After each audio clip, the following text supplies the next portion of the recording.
አቤል ማለት የበላበትን እጅ ደጋግሞ የሚሰብር ከሃዲ በጣም ባለጌ ሰው ነው። ቤተሰብ በጣም ይገርማል እኮ እንግዲህ ለአብርሽ ሩታንማ ተዋት ከካዳት ቆይቷል።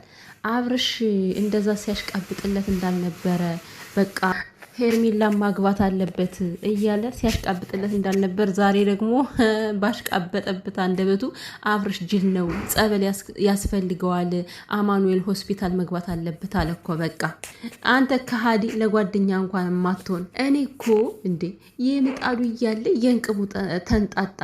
ቆይ ውሽሚትና ሚስት እንዴት ነው በአንድ ላይ ምርጫ ሊቀርቡ የሚችሉ? ሲጀመር ከሩታ ጋር ምን የሚያወዳድርሽ ነገር ኑሮ ነው? አንቺ እኮ በስራሽ ልታፍሪ አንገትሽን ልደፊ አንገትሽ ተደፍቱ ልትሸማቀቂ ነው የሚገባሽ በእውነቱ ማለት ነው። ምክንያቱም አንቺ መልካም ሴት አይደለሽም። ሲጀመርም ለአብርሃም ሚስት ብትሆኝም እንኳን መልካም ሴት እንዳልሆንሽ ነው የምረዳው። እና እኮ ማሰቧ እኮ ነው ቤተሰብ ማሰቧ መጠበቋ እሷን ይመርጠኛል ብላ ሩታዬ ስራዋን ነው የጀመረችው። በቃ እያንገበገበቻቸው ነው። ልክ እንደ ተልባ ታንጫጫችሁ ከዚህ በኋላ ማለት ነው። ያው የነካችኋት እናንተ ስለሆናችሁ ጨጓራችሁ ግልብጥ እስከሚል ድረስ ነው የምታቃጥላችሁ ማለት ነው። እና ዛሬ አክቷ ሁሉ እኮ ይለያል። ሩትዬ እኮ ማለት ነው ይኸውላችሁ እንደዚህ ውስጧ እርድብን ብሎ ራሱ እንደዚህ ማስመሰልም ትችልበታለች። እነሱን ለማቃጠል ያደረገችው ነገር እኔ በጣም ነው የተመቸኝ። እንደዛ ግብግብ ሲሉ ማየት ራሱ የሁሉም ሰው ፍላጎት ይመስለኛል። ምክንያቱም በሰው ህይወት ጥውልቅ ብሎ የሚገባ ሰው ዋጋው ይሄ ነው መሆን ያለበት። እና ሩታ በዚህ አጋጣሚ ማለት ነው ከአብርሃም ላይ የምትወስደው ነገር ይኖራል፣ የምትታዘበው ነገር ይኖራል። እና እሱ ደግሞ መቼ ነው የሚማረው? ግን ይሄ ልጅ ከስቱት መቼ ነው የሚመለሰው? እንደ ሩታ እውነቷንም ይሁን ውሸቷንም ቢሆን ዛሬ ሚስቱን መምረጥ ሲገባ ሁለታችሁንም አልፈልግም ማለት ሚስትና ውሽሚትን የምታወዳድረው ሁለታችሁ የምትለው ሲጀመር እሷ ማን ነች? ሚስት እኮ ሩታ ነች አይደል እንዴ? እሷን ከምርጫ ውስጥ አስገብተ ሁለታችሁንም አልፈልገው። አቤት ቀረችብህ ሩትዬን የመሰለች ጠንበለል ጀግና ቆራጥ። እና አቤል ያው ደህና ነገር እኮ ደጎም አድርገዋለች። እንዴት ነው ሸጎጥ ስላደረገችለት ነው። ለዚች ከንቱ የሆነች የሰውን ትዳር የምትበጠብጥ የሰውን ባል የምትመኝ ሴት ጋር የሚያሽቃብጠው ወዶ አይደለም፣ ደህና ነገር ጎሰም ስላደረገችው ነው እንጂ ይሄ በጤና አይደለም። የምር ይሄ የጓደኝነት ባህሪ እንኳን የለውም እኮ። ጓደኛውን እንደዚህ ጥርግ አድርጎ ሚዲያ ላይ ጅል ነው ጀዝቧል ተጃጃ ላይ እያለ እየተሳደበ ሄርሜላ ተብዬማ ገና ጦጣ ትሆኛለሽ። ጦጣ ነው የምትሆኘው፣ እመኝኝ። ቀስ ብለሽ በመጣሽበት እግርሽ ከሰው ህይወት ካልወጣሽ አንቺ ጦጣ መሆንሽ ይቀጥላል። ባሌ ነው አባቴ ነው የገረመሽ ባሌ ነው አለቻት እኮ እንዴ። ሩታ እኮ ፍቅሯ እውነት እኮ ነው። ይሄ እኮ ምንም የሚካር ነገር አይደለም። አሁን በእርግጥ ይሄ ነገር ያው ይችን ሴቷን ለማቃጠል ያደረገችው ነገር ነው። ውስጧ ላይ በጣም ብዙ ነገሮች አሉባት። ነገር ግን ይሄ ፍቅሯ እኮ ትክክል ነው። አፍቅራ ወደው ያገባችሁ ባሏ እስከሆነ ድረስ ማለት ነው። አንቺ እንኳን አባት የፈለገ ነገር ብትይው አንቺ ምን አገባሽ? ሲጀመር ምን አግብቶሽ?